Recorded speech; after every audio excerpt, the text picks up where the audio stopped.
실례합니다. 여기가 이마가 닿기도 전에 모든 것을 꿰뚫어 본다는 그 이마팍도산의 댁인가요?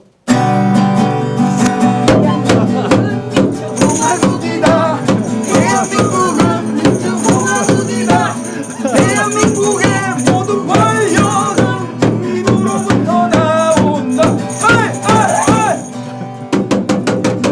안녕하세요. 안녕하십니까? 안녕하십니까? 안녕하세요. 뭐 꽤 어설프네요. 예.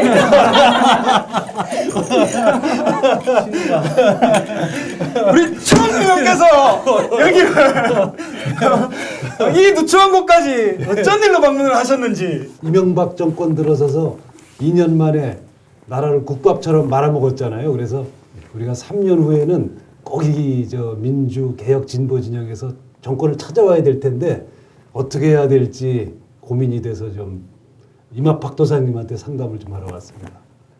그게 제가 할 수 있을 거라고 대답을 해줄 수 있을 거라고 진짜 믿고 오신 거 맞습니까? 좀 잘못 왔다는 생각도 좀 드네요. 와서 보니까.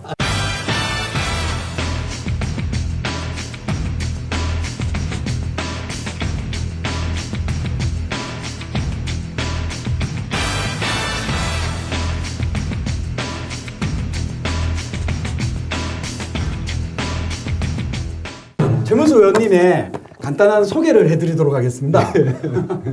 이름 최문순, 생년월일 1956년 2월 4일, 올해 나이 55세. 55세. 대한민국의 언론인이자 국회의원 민주당 소속이시고 강원대학교 영어교육과 서울대학교 대학원 영문학과 석사과정을 졸업하셨습니다. 1984년 문화방송에 입사하셨고 보도국 사회부 기동취재반 기자를 역임하였으며 노조위원장을 하다가 1996년 한 차례 해직되셨습니다. 이듬해 1997년 다시 복직을 하셨고 1998년 전국언론노조 노동조합 연맹 위원장을 맡아서 2000년 11월 전국언론노조의 출범을 앞당기셨습니다. 2001년 MBC 인사부, 2002년 보도국 사회부 차장, 2003년 보도국 인터넷부 뉴스부 부장 대우를 역임하셨습니다. 여기선 부장이 아니시고 부장 대우시입니다. 2005년 여유가 좀 생기셨네요. 긴장 많이 하고 있습니다. 땀 닦으세요. 땀 닦으시면 천천히. 2005년부터 2008년까지 MBC 대표이사 즉 사장님으로 계셨고 2006년 한국방송협회 회장을 역임하셨습니다. 그리고 2008년에 18대 총선에 통합민주당 비례대표 10번으로 당선이 되셨고 지금 현재는 국회 문화체육관광방송통신위원회 즉 문방위에서 활동을 하고 계십니다. 우리나라 언론의 바른 길을 지켜주신 등대 같은 당신은 욕심쟁이! MBC에서 그렇게 하면 징계 받아요. 제가 처음에 다시 하겠습니다. 땀난다. 직장 생활 하시는 분인데 예. 이제 오늘 오셔가지고 예. 갑자기 연기를 하시는 바람에 땀을 흘리면서 지금 이러고 있습니다. 춘천이 정말 좋은 도시라고 저희들이 알고 있거든요. 옛날에는 이제 데이트 코스였었죠. 그 데이트 코스로 옛날에 거기 남녀가 사귀면 예. 이제 데이트하는 코스로 유명했었고 아주 아름다운 호반의 도시입니다. 도시가 그렇게 아름다우면 굉장히 연애를 안 하실 수 없는 도시에서 살았기 때문에 어렸을 때 연애 얘기를 안 하고 넘어갈 수가 없을 것 같습니다. 연애는 안 했습니다. 고등학교 졸업할 때까지요? 대학 졸업할 때까지도 연애 못 해봤습니다. 저는 연애 별로 못 해보고 그리고 그런 채로 우리 집사람하고 결혼했습니다. 사모님 때문에 이러시는 것 같으니까 솔직한 얘기를 다시 들어보도록 하겠습니다. 나중에 따로 근데 고등학교를 졸업하시고 네. 이제 대학을 네. 또 춘천에서 예. 강원대학교 네. 국립대학교인데 예. 영어 교육학과로 예. 나오셨습니다. 예. 강원대학교 네. 영어 교육학과에 들어가려면 고등학교 3학년 때 몇 등 정도 해야 들어갈 수 있는지. 몇 등 정도 그건 지금 잘 기억이 안 나는데 한 반에 몇 명이셨습니까? 한 60명 됐었어요. 30등 넘습니까? 안 넘습니까? 거의 거기까지는 안 넘은 것 같습니다. 잘하셨네. 대학 다닐 때 혹시 그러면 학생 운동이나 네. 뭐 노동 운동이나 네. 아니면은 무슨 사회주의 공부라고 해야 되나 네. 그런데 관심 많거나 그런 사회주의 공부를 굉장히 위험한 질문을 오늘 그 뭐지 그 친북 예. 그 임명사전 예, 예. 1차 100면을 발표하셨는데 예, 예, 예. 최명수 의원님 이름 거기 없으시더라고요. 못 들어갔습니다. 야 이거 제 입장에서 보면 좀 더 분발하셔야 되는 거 아닙니까? 100등 안에도 못 예, 드시고. 예, 맞습니다. 반성하겠습니다. 저희가 이제 고2 때 10월 유신 사건 나가지고 국민 투표를 했습니다. 근데 전 국민의 98%가 투표에 참가해서 예. 98%가 찬성을 했어요. 강제로 이제 뭐 공무원들, 경찰들, 선생님들까지 동원이 돼서 이제 우리 어머니 아버지도 전부 투표장으로 강제로 동원하고 이렇게 됐었습니다. 그래서 이제 그때 이제 많은 사람들이 운동권으로 좀 편입이 되게 됐죠. 들어서 이게 나라가 이렇게 돼서는 안 된다. 그래서 이제 저도 벌써 한 고등학교 한 2학년 정도부터 아까 말씀하신 그 운동을 시작을 했습니다. 대학 때도 그렇고 그때 이제 되게 지금처럼 공개적으로 이제 촛불을 들러나가질 못하고 되게 이제 지하 운동 이었었죠. 그러니까 아주 비밀리에 이제 사람들을 조직하고 시위를 조직하고 하는 그런 일들을 이제 고등학교 때부터 시작을 한 거죠.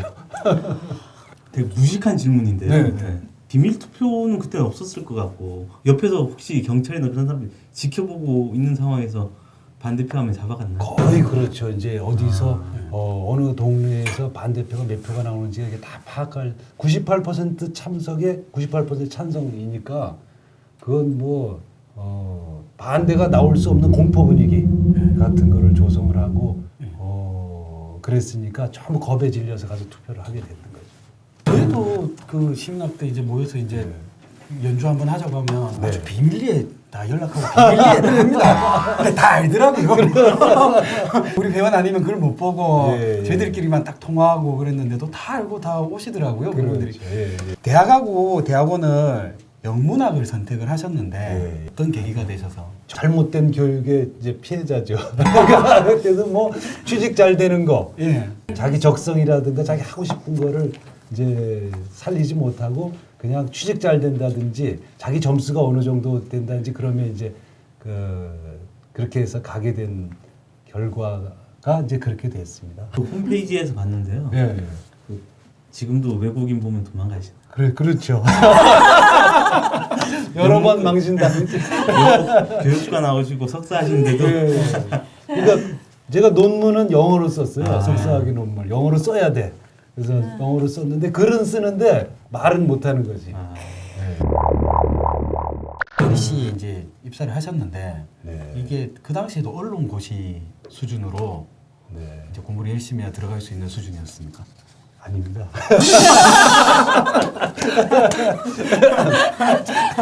저는 본래 이 언론인이 될 생각이 전혀 없었습니다. 그렇게 해보지는 않았었고 저는 선생님을 하고 싶어서 그래서 대학원을 갔던 거죠. 대학원을 갔었는데 그 당시에 이제 학교가 좀 시위로 얼룩져 있었죠.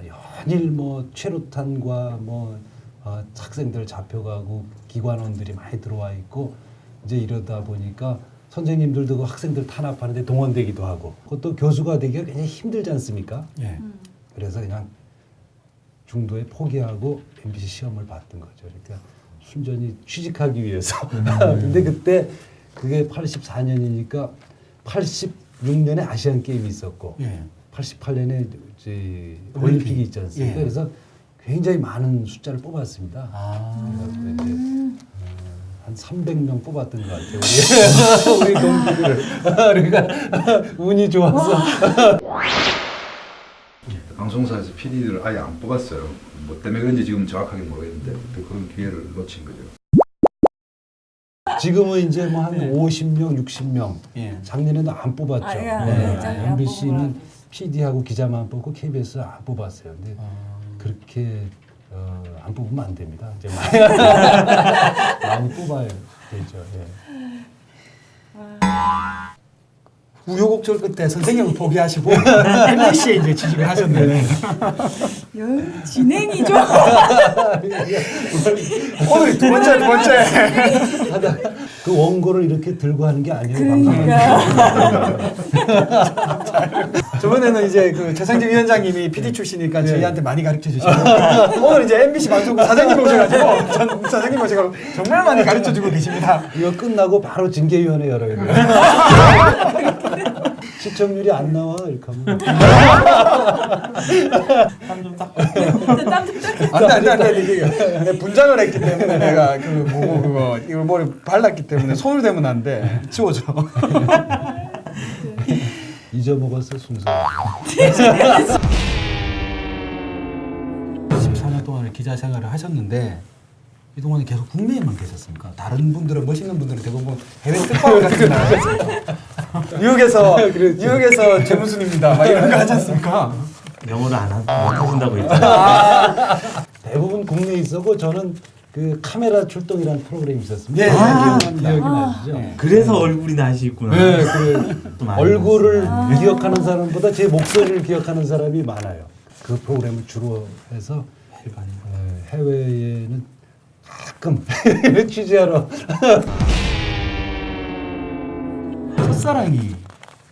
첫사랑이 당연히 우리 집사람이죠. 제가 제일 무서워하는 사람이 우리 집사람하고 우리 어머니이기 때문에 예. 그분에 대해서 이제 질문 안 해주셨으면. 진실이 묻히고 있는 순간을 보고 계십니다.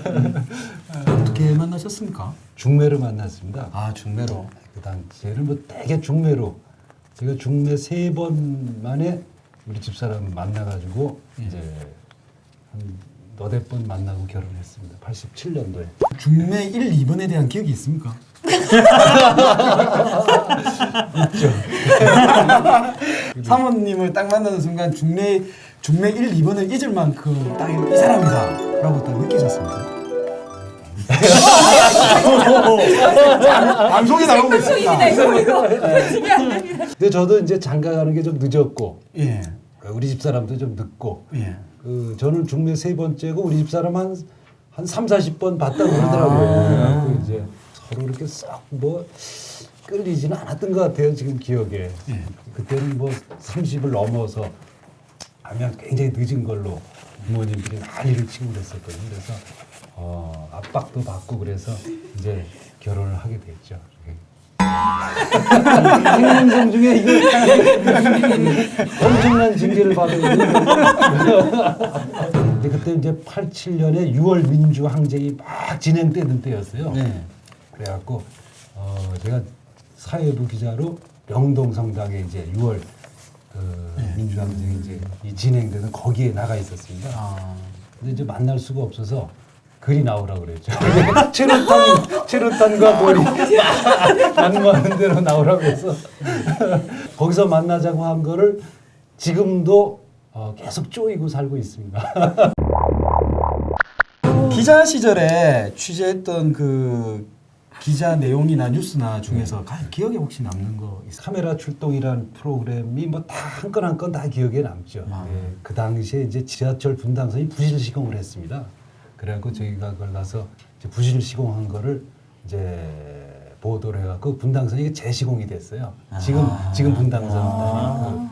그 당시에는 그 프로그램에 굉장히 이제 파워가 있었죠. 제가 고향이 마산인데 예. 마산에서 문화방송이 예, 있기 예. 때문에 거기도 카메라 출동이 있습니다. 지금 예. 초등학교 다닐 때 그 집으로 귀가하고 있는데 그 카메라 든 아저씨가 저보고 오라더니 만화방에 들어갔다 나오라 그러더라고요. 들어갔다 나오니까 그날 저녁 지역 뉴스에 학생들 요즘 문제다 이렇게 해가지고 제가 만화방에 들고 나오는 거예요. 그래서 제가 어머니한테 진짜 혼난 적이 있습니다. 제가 그래서 카메라 출동에 대한 안 좋은 기억이 있습니다. 그렇군요. 기자 생활 말미에 MBC 노조위원장을 역임을 하셨습니다. 노조위원장을 잘 안 하려고 그랬었어요. 왜냐하면 하면 해고되거나 이제 징역 가거나 뭐 그럴 확률이 굉장히 높으니까. 근데 이제 뭐 마음이 약해서 하게 된 것 같아요. 그 1편에 나오셨던 최상재 위원장님 말씀으로는 예외 없이 좀 토끼머리.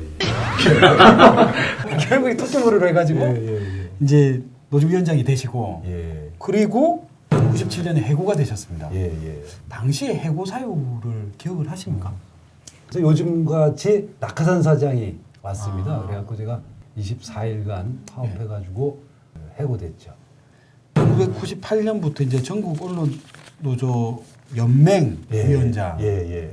이 언론 노조하고 언론 노조 연맹하고 틀립니까? 그게 이제 다릅니다. 우리나라에 이제 처음 생긴 언론사 노동조합이 한국일보인데 이제 노동조합들이 한국일보 노동조합, MBC 노동조합, KBS 노동조합, 뭐 이렇게 YTN 노동조합 이렇게 하나하나 이렇게 각각 생겨가지고 이게 연맹체로 된 게 언론조합 연맹입니다.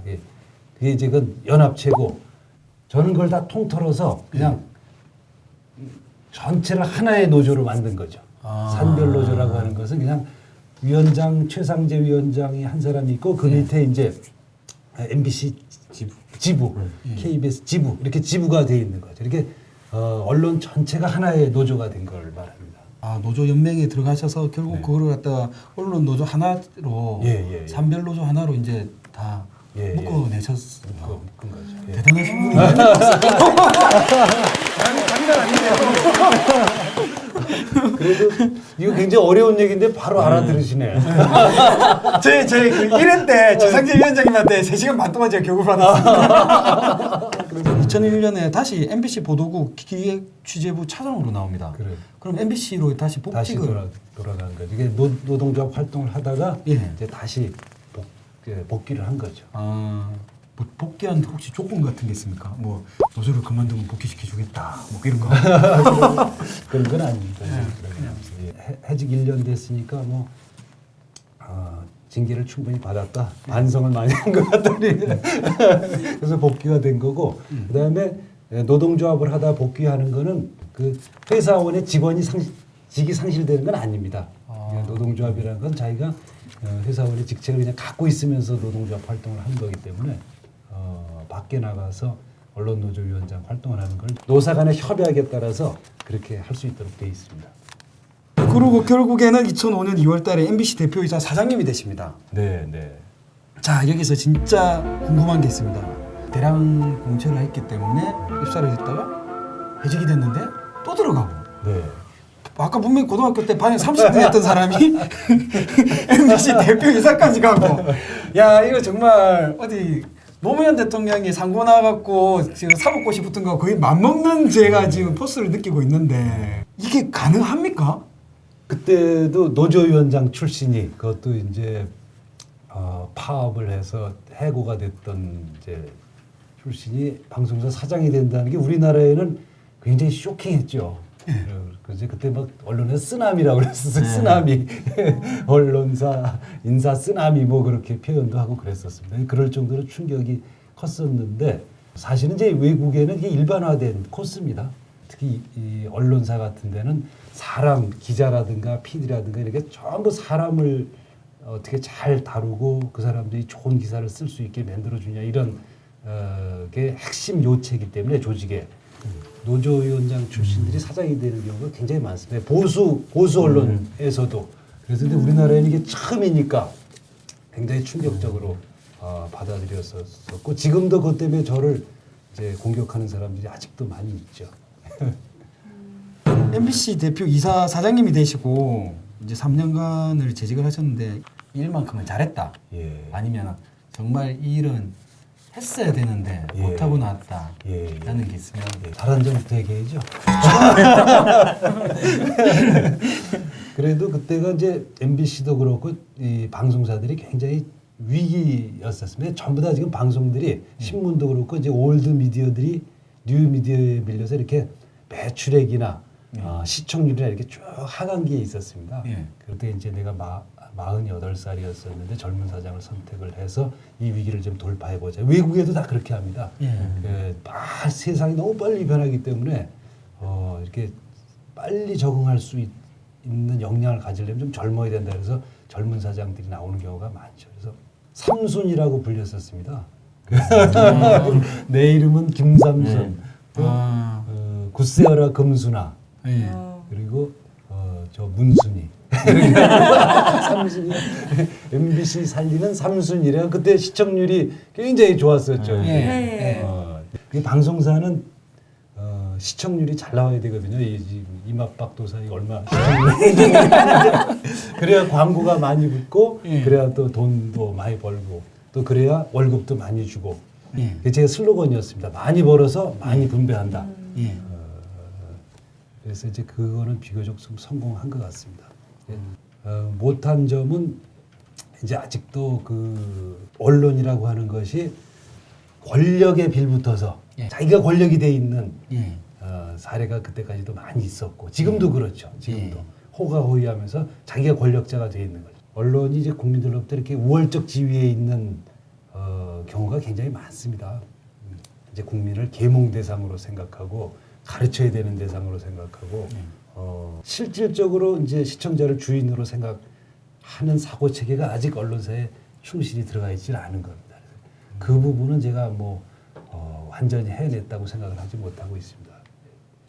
2008년 2월에 이제 대표이사 사장님을 그만두셨는데 예, 예. 이게 임기가 완료가 된 겁니다. 임기가 끝났어. 아, 그러면 그 제가 몰라서 그런데 MBC 사장 같은 님 그 자리 같은 거는 연임이라든지 예. 그런 게 혹시 있습니까?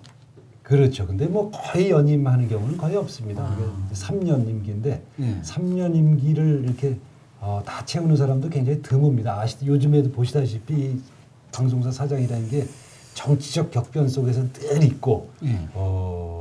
그래서 정권이 바뀌면 중간에 그만두게 되는 경우가 많고 그래서 예. 제 임기 3년을 다 채운 경우가 굉장히 드뭅니다. 그래서 저는 비교적 지난 정권에서 3년을 아주 풀로 다 채운 아주 행복한 경우에 속한다고 생각하고 있습니다. 그 의원님 입장에서는 지금 행복하시다고 말씀을 하셨지만 48세 이제 사장님이 되셔갖고 3년이면 51세에 이제 네. 퇴임을 하셨는데 네. 가장 무서워하시는 사모님 입장에서는 네. 51세에 실업자가 되신 의원님에 대해서 아주 안 좋게 생각하셨을 것 같은데. 집사람이나 전 딸만 둘이 있는데 딸들의 입장에서 보면 예. 그냥 길게 정년퇴직 때까지 가는 게 제일 좋죠. 가정의 안정을 생각한다면 58세가 정년이니까. 예. 그런데 이제 그게 사람 마음대로 그렇게 되지가 않으니까 그때도 굉장히 반대하고 또 이제 보수 진영에서 굉장히 공격을 많이 하고 이러니까 아주 불안해하기도 하고. 따님이 두 분 계신다고 하셨는데 나이가 어떻게 돼요? 사신방송 아니 다른 것도 있고 이러니까 제가 아니 점을 보러 왔는데 가족관계 이렇게 다 나와야 이게 사주가 나오고 이런 거지. 사장님이 그만두신 예, 그해 예, 5월달에 예, 예. 당선이 되셨습니다. 예, 예. 국회의원 비례대표로 권유가 예. 진작부터 있었으셨습니까? 아닙니다. 그때는 이제 전혀 그런 생각이 없었고 네. 저는 이제 2월달에 그만두고 예. 서너 달 놀았죠. 근데 이제 제가 MBC 있는 동안에 북한하고 예. 사업을 몇 개 했습니다. 그래갖고 그 해에 평양에서 뉴욕필 평양 공연을 했습니다. 아. 그때 아주 감동적이었죠. 그게 제가 퇴임하기 한 이틀 전에 있었는데 예. 정치색이 없는 문화적인 교류를 이제 예. 계속 제가 다리를 놓고 좀 이렇게 좀 해보려고 하다가 이제 국회로 들어가게 됐습니다. 아, 뭐가 안 마르십니까? 징계위원회 열지 않도록. 나는 의원을 하고 있는 동안에 뭐는 제도화하겠다, 예, 뭐는 예, 이루겠다. 예. 조금이라도 진척이 된 게 하나라도 있습니까? 하나도 없습니다.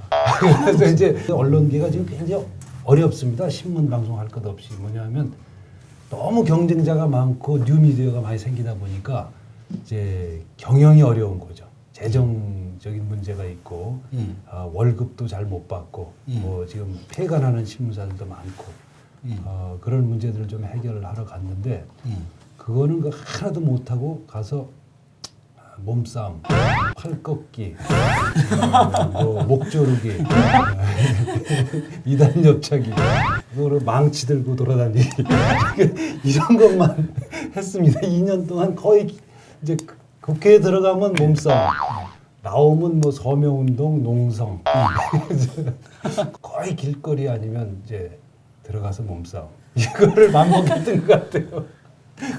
국회가 저렇게 된 것이 당이 어디든 소수 의견을 존중하지 않고 이렇게 매여 있기 때문에 그렇습니다. 대통령한테 매여 있기 때문에 대통령한테 매여 있지만 않으면 이제 여야 간에 충분히 대화가 언제나 가능한 거. 4대강 같은 거 언론학법 이런 거 전부 청와대에서 내려온 거거든요. 국회에서 여당이 낸 게 아니에요. 자기네들은 날치기를 하면서도 그 내용이 뭔지를 몰라. 언론학법 날치기를 하는 이제 근데 12월 23일 날 법안을 내놓고 회기가 그달 연말까지잖아요. 12월 30일. 그러니까 일주일 사이지. 근데 날치기를 하는 지네가 내용을 몰라. 그리고 막는 우리도 몰라. 지키고 서야 되니까 공부할 시간이 없겠네요. 그렇죠. 그러니까 그 법안 청와대에서 다 만들어서 내려오는 거예요. 그런 일이 뭐 비일비재하죠. 국회에서 토론이 되고 국민적 합의를 거쳐야 될 사안을 청와대에서 그냥 내려보내니까 그런 일이 벌어지는 거죠. 한나라당에서 예. 무언가 법안을 갖다 뭐라도 들고 오면 일단 겁나시죠. 그렇죠. 일단 막아야 되지 않냐. 그렇죠. 네. 뭔지 말을 안 해. 잘 설명도 없고 내용도 저쪽도 모르고 이쪽도 모르지만 일단 뭔가 막아야 왠지 들어. 근데 이제 국회 얘기가 나와서 그런데 민주당은 정치를 왜 그렇게 못합니까? 오늘 하고 싶은 말이 그거였죠. 여러 가지 이유가 있는 것 같습니다. 우선은 뽑히기를 그렇게 뽑혔어요. 우선 한나라당에 친박해서 처음 한 200석 정도가 우선 이렇게 보수화가 됐는데 야당도 보수화된 사람들을 대부분 뽑았어요. 그래서 두 번째 이유는 패배주의. 대선하고 총선에서 이제 져서 버림받았다. 이 생각이 있어서 우리 정책이라든가 한나라당하고 싸움을 하는데 이게 자신이 별로 없어요. 다음 대선도 또 지는 거 아니냐. 그러니까 저쪽에는 뭐 숫자도 많고 뭐 박근혜 전 대표도 있고 정몽준 대표도 있고 뭐 김문수도 있고 이게 많은데 이쪽은 뭐 좀 별로 없어서 또 지는 거 아니냐. 뭐 이런 이제 그런 것도 있고 그래서 전반적으로 하여튼 이 민주당이 뭐랄까 좀 위축이 돼 있고 자신이 별로 없습니다. 그리고 이제 연배들이 한나라당보다도 더 높습니다. 이런 것들이 종합적으로 하다 보니까 한나라당과 이명박 정권의 전횡을 지금 막질 못하고 형편없이 지금 끌려다니고 있는 거죠. 그래서 다시 재정비를 해가지고 저희들이 하여튼 맞짱을 떠야 된다고 생각을 하고 있습니다. 사람들이 흔히 얘기하기로 롯데하고 민주당하고 공통점이 있는데 팬들은 많은데 롯데는 야구를 못하고 민주당은 정치를 못하고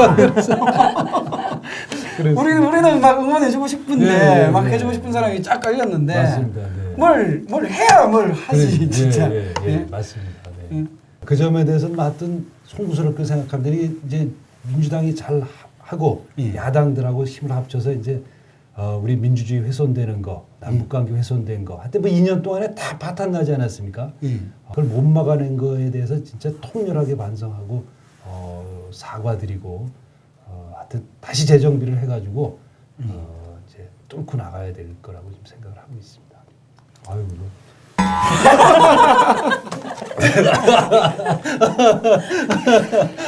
이제 외모로 보나 이제 지금까지 삶으로 보나 폭력에 대해서는 거리가 멀으셨던 이제 최문순 의원님께서 정말 국회에서 이 사람만큼은 한 대 꼭 쥐어받고 싶다라는 분이 계시죠. 아유 많죠. 이쪽 저쪽 양쪽 다 많습니까? 이쪽에 대부분 그 많습니까? 저쪽에 많고 이쪽도 좀 있고. 아우 진땀나네. 실력이 올라가는 거 하면서 시청자 여러분 지금 두 번째 하고 있습니다. 빨리 오길 잘한 것 같아요. 한 100번 하면 굉장히 잘할 것 같아요. 부모님이 보시는 국회의원이란 도대체 뭐 하는 사람들이고 뭘 해야 되는 사람입니까? 명실상부한 모습입니다. 그러니까 무슨 일원으로서가 아니라 국민들의 세금으로 이제 월급을 받고 그거 갖고 의정 활동을 하는 그런 사람들이지 않습니까? 그래서 그리고 또 대통령을 견제해야 되는 그런 역할을 가지고 있는 사람. 근데 지금 그게 이제 안 되는 거죠. 두 가지가.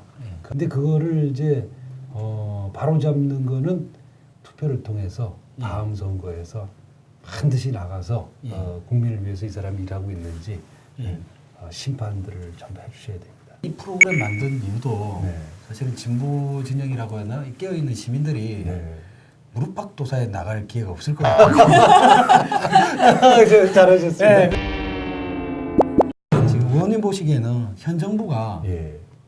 방송 장악을 예. 어느 정도까지 했다고 보십니까? 인적 장악을 완전히 끝낸 상태입니다. 이제 마지막으로 남아있던 MBC까지 끝내면서 맨 위에 사장들 그리고 그 밑에 이사들 뭐 이렇게 그 밑에 그룹까지 다 장악이 된 상태가 됐고 다음 단계로 프로그램 장악으로 들어가는 거죠. 이제 그 사람들을 이용해서 못마땅한 프로그램들, PD 수첩이라든가 뭐 이런 프로그램들을 하나하나 이제 없애거나 아니면 변질시키거나 뉴스라든가 이걸 변질시키거나 해서 전부 정권 홍보 도구로 쓰는 거죠. 지금 이런 식으로 방송이 장악이 되고 하면은 이런 앞으로 있는 총선이나 네. 뭐 대선이나 그럴 때 이제 이쪽의 대선 주자들에 대해서는 좋은 화면, 좋은 자료, 좋은 이미지만 계속 보내줄 그렇죠. 거고 네, 네. 그리고 여당이나 그쪽에서는 어떻게든 뭐 안 좋은 화면들을 이렇게 보내서 그렇죠. 그것 때문에 계속 이런 악순환이 계속 될 거라는 그렇죠. 그런 걱정이 되게 많이 들거든요. 그래서 민주당이나 야당 쪽에서 안 그렇게 되도록 진짜 열심히 해달라고 부탁을 드리고 네. 싶은 생각이 많습니다. 예. 이번에 6월 2일 선거 네. 그리고 또 2012년 총선과 대선이 있는데 그 총선에서도 네. 뭐 저희들 국민들이 이제 다들 이제 현명하시니까 네. 그때는 물론 상식적인 판단을 내리실 거였고 네. 우리도 의심치 않습니다. 네. 네. 근데 그 결과가 저기 야당 쪽에서 있는 사람들이 막 70-80%를 갖다 만약에 네. 당선이 됐다. 네. 이것도 이 논리로 따지면 그렇게 바람직한 거는 네. 예. 그렇습니다. 그러니까 예. 이제 지금도 이렇게 왜 이런 일이 생기냐면 너무 차이가 나니까 예. 이 사람들은 이 사람들대로 스트레스를 받고 자기 진영으로부터 공격을 받는 겁니다. 너네는 숫자를 그렇게 많이 만들어줬는데 예. 이 야당 하나 제압 못하느냐 예. 이런 이제 압력을 자기 진영으로부터 받는 거죠. 그러니까 막 무리하게 진행을 시키는 거죠. 예. 그런데 이제 만약에 민주당이나 야당이 한 10석, 20석 정도만 되면 예. 함부로 못합니다.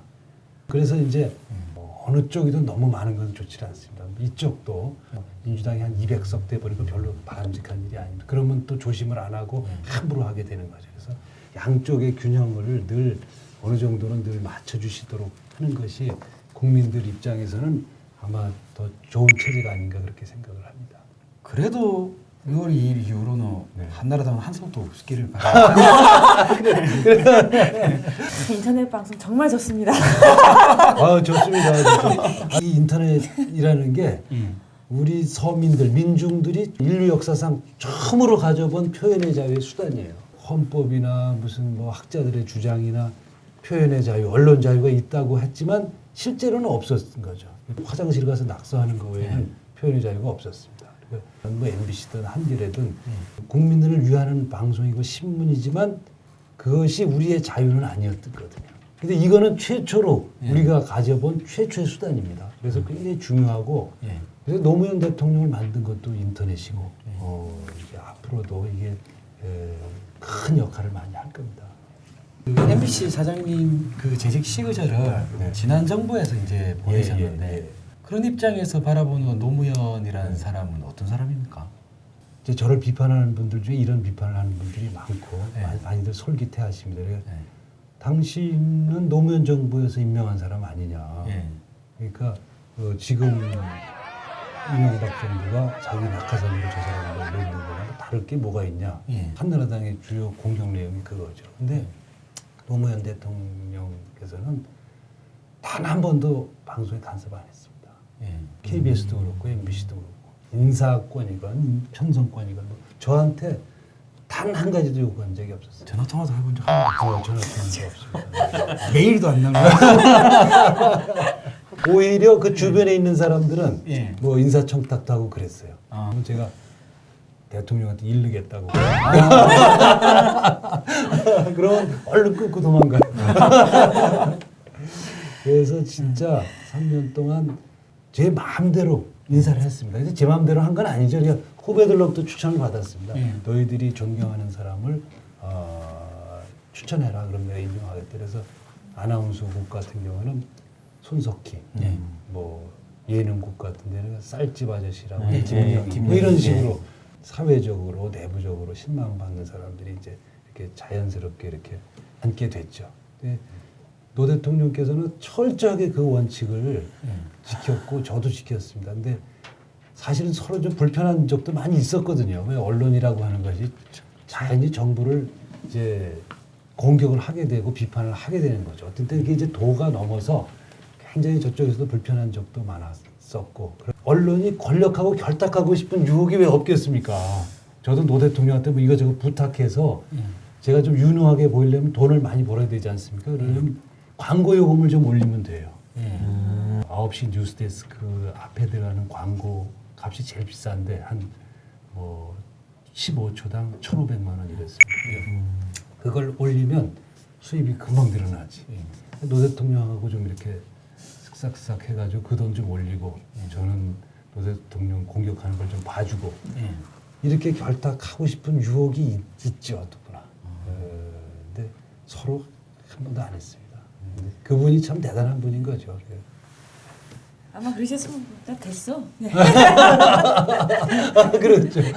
그리고 막 화를 내고 그랬을 거예요 아마. 딸리셨을 수도 그 잘리죠. 무슨 의원님한테 네. MBC란 예. 어떤 존재입니까? MBC라는 존재는 어떤 존재냐면 87년 6월 민주항쟁의 가장 중요한 성과물입니다. 그러니까 전두환 정권으로부터 항복을 받은 후에 그것을 이끌었던 주체들이 노무현 전 대통령도 들어 계시죠. 그 이제 반성을 하게 제일 큰 문제가 뭐냐면 언론 문제라고 봤습니다. 그래서 그 6월 민주항쟁이 끝난 후에 제일 먼저 착수한 일이 신문사를 만든 일이었습니다. 그게 한겨레 신문이에요. 그리고 당시에 MBC도 거의 국영방송이었습니다. MBC 주식의 70%를 KBS가 갖고 있었어요.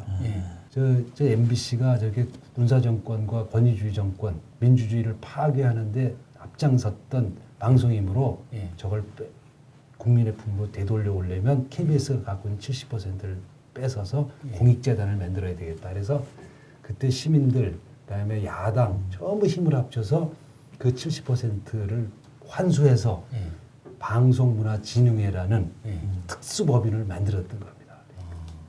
그리고 굉장히 힘들여서 그러니까 MBC라는 회사가 그냥 MBC라는 어떤 방송사 특정 방송사가 아니고 우리 국민의 재산이에요. 그리고 이제 우리도 그걸 이제 하도 시간이 오래 지나다 보니까 그걸 잊어먹었어요. 그 MBC가 어떻게 해서 생긴 저게 뭐 어떻게 해서 저렇게 됐는지 그냥 모르는 거죠. 그래서 그거를 한번 좀 되살려서 MBC하고 한겨레를 지켜내는 게 87년 6월 민주항쟁, 이제 박종철 지한열군의 목숨 값을 지켜내는 일이라고 생각합니다. 마지막으로 이제 최문순 의원님의 네. 꿈을 이야기할 차례입니다. 신분이나 나이나 무슨 뭐 돈이 많고 적음이라든가 뭐 성별이라든가 직업이라든가 이런 거에 상관없이 한 사람 한 사람이 전부 좀 귀하게 존엄하게 다뤄지는 사회가 좀 될 수 있도록 제 조그만 힘이라도 좀 보태보는 거가 제 꿈입니다.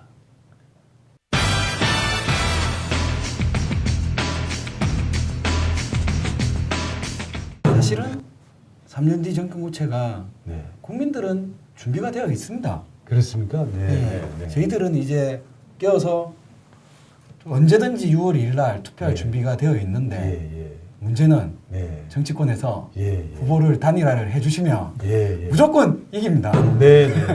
그러니까 4+5라고 지금 막 얘기를 하시고 예. 그 외에 또 관련된 분이 많이 계실 겁니다.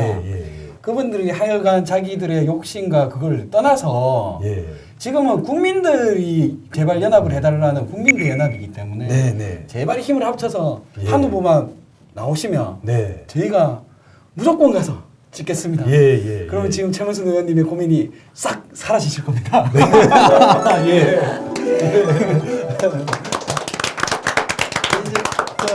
이제 점집 차려도 되겠죠? 최고의 기운을 넣어주는 팍팍. 마지막으로 저희가 준비한 의원님께 드리는 선물이 있습니다. 형식을 다 갖췄네 그래. 자, 가장 아름다운 희망의 씨앗. 자, 나팔꽃, 봉선화꽃, 맨드라미 이 많은 씨앗 중에 가장 아름다운 희망의 씨앗이 바로 문수 씨. 고맙습니다. 물가시 어진 나무같이 흔들리지 않게 언론 자유 지켜내가!